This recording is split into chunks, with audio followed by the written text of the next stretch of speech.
Bonjour à tous, aujourd'hui il fait très beau, on a des panneaux solaires et on a reçu notre sauterre chauffe-eau. On va commencer l'installation et on va profiter de notre panneau solaire 100%.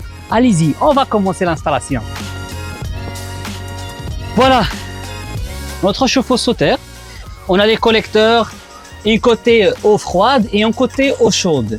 Pour le moment, j'ai déjà fermé l'arrivée d'eau froide et je vais l'installer avec un raccord, un tuyau de 20. Pour l'installation, il faut prévoir d'acheter des pièces.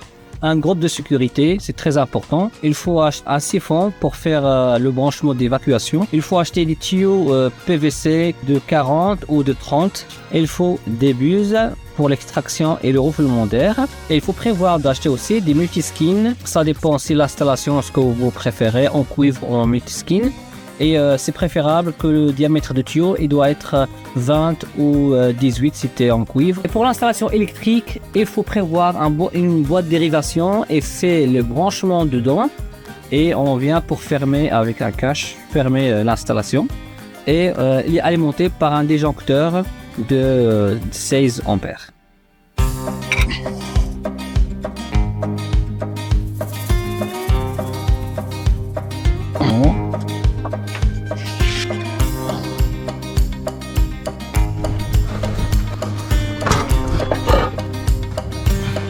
Je suis très content de l'installation et maintenant je vais vous dire comment j'ai installé.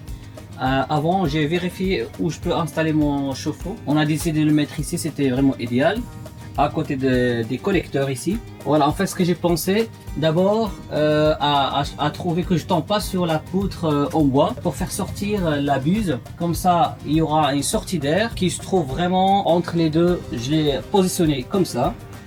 J'ai vérifié le centrage, j'ai fait un trou dans la toiture, j'ai sorti la buse, c'était pile poil, j'ai pris un seul morceau et je l'ai installé et il a sorti vraiment en bonne mesure. Du coup j'ai installé le chapeau champignon au-dessus, bien sûr j'ai fait de silicone et j'ai colmaté pour qu'il n'y aura pas de fuite d'air et de la pluie qui va vraiment fuiter. Ici, c'est très important de mettre un scotch, un ruban aluminium pour que ce soit vraiment bien étanche et qu'il y aura juste l'aspiration de l'extérieur. C'est un simple ruban aluminium. Voilà, après ça, on a fait tout simplement, il y a déjà, avec le chauffe-eau, il y a déjà des raccords comme ça. C'est un raccord isolé. En fait, ça fait un différencier, ça différencie les deux. En fait, il y a deux sorte de métal, c'est en laiton et ça c'est c'est galvanisé. C'est pour un but, il y aura pas le, comment on s'appelle ça, érosion par ionisation.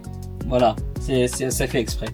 Du coup en fait la sortie de chauffage elle est là tout simple et je le raccorde avec le collecteur de retour de chauffage sanitaire.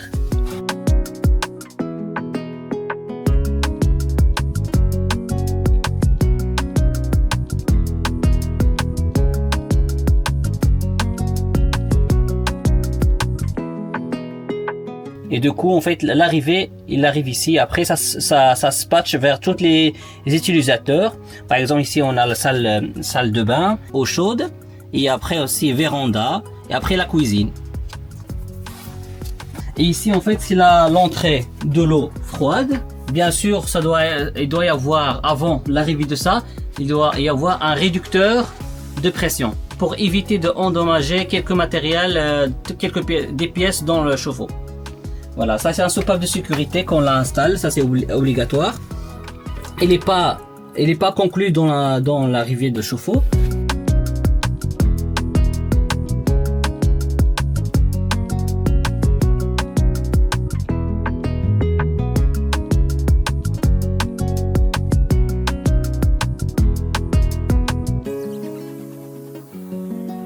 Du coup j'ai acheté un coude de 3/4.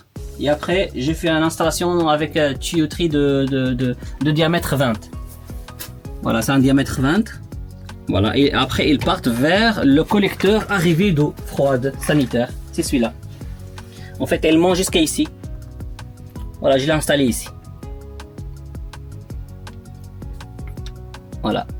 Bon, bien sûr, quand vous faites les installations, il faut isoler l'arrivée d'eau. Ça veut dire il faut fermer l'arrivée d'eau froide et fermer les installations, par exemple par exemple le chauffage. Moi par exemple j'ai isolé le chaudière et j'ai isolé aussi les vannes d'utilisateurs. Et l'avantage d'installer des vannes sur chaque arrivée, ça en fait ça facilite l'intervention ou l'entretien par exemple des appareils. Et si on veut vraiment arrêter un appareil et on continue à utiliser l'eau sur les autres locales. Il y a le tuyau de condensation parce que comme on a un chauffe-eau qui fonctionne avec un système intelligent de condensation pour éviter qu'il y a beaucoup de consommation au niveau d'électricité, bah du coup ça utilise la chaleur de l'extérieur pour chauffer notre eau à l'intérieur et en même temps avec ça en fait on a une condensation et cette condensation ça sort de cette partie là. Il y a une sorte de tuyau qui sort de là. Voilà, regarde. Et quand il y a un échange thermique, du coup il y a avec le point de rosée, il y a de la condensation qui tombe là.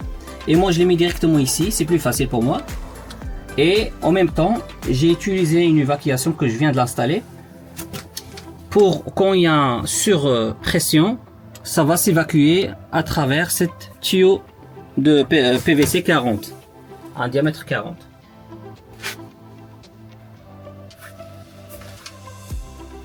Voilà. Écoute, voilà. Pour le moment, j'ai pas encore finalisé mon installation parce qu'il reste encore le vase expansion que j'ai pas installé. C'est pour ça en fait que chaque fois, le soupape de sécurité, il fait des gouttes et il crache de l'eau de temps en temps et du coup il y a de l'eau qui s'évacue. Alors il y a un petit peu de perte d'eau.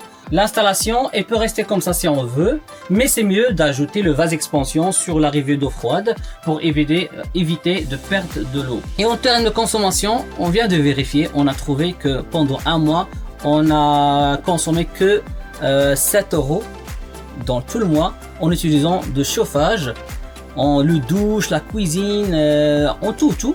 Et du coup, ça fait que 7 € de consommation. Et franchement, on est très content de cette consommation, de ce prix. Et je pense que vraiment c'est un bon produit rentable pour au niveau de l'argent. Ce qui est bien aussi, en fait, on aime bien que le fait, même si on est vraiment en vacances, on peut le mettre en mode vacances et ça va diminuer la production d'eau chaude, mais ça va continuer à travailler pour éviter qu'il y aura le développement de la légionnelle ou des problèmes bactériens. Alors elle reste continue à chauffer, ça dépend le besoin. Et du coup elle est toujours connectée. On a reçu un appareil, un routeur pour qu'on puisse se communiquer avec la carte mère ou avec le cerveau de chauffe-eau pour qu'on puisse le démarrer à distance. Mais quand on arrive de notre vacances, on trouve qu'on a de l'eau chaude prêt à utiliser. Et aussi dans le programme, on peut carrément programmer à quelle date il peut démarrer à chauffer. Et quand on définit le jour qu'il peut s'arrêter carrément de ne pas produire de l'eau chaude. Mais après aussi, si on arrive et on trouve que on n'a pas assez d'eau chaude, par exemple, ici en fait tu trouves il y a 7 douches ou 5 douches, ça dépend le besoin de la famille. Si on est beaucoup, si on est petit, si on est vraiment un nombre petit, on est 3 ou 2. Alors si on est beaucoup et on utilise beaucoup d'eau chaude, et il y a plus d'eau chaude, en ce moment-là, on peut appuyer sur le mode boost et ça commence à chauffer tout de suite. Et du coup, on aura de l'eau en 1 heure, le ballon est chauffé et du coup, on aura de l'eau chaude.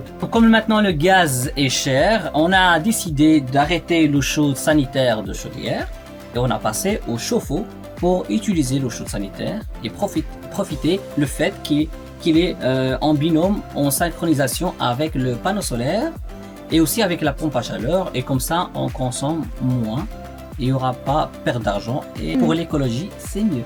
Si vous avez des questions, posez-les dans le commentaire et je remercie à nouveau Soter pour cette chauffe-eau qui est vraiment intelligent et ça nous a fait plaisir de l'utiliser, l'installer et pour savoir des nouveaux techniques dans notre maison et on est content. Merci, ciao.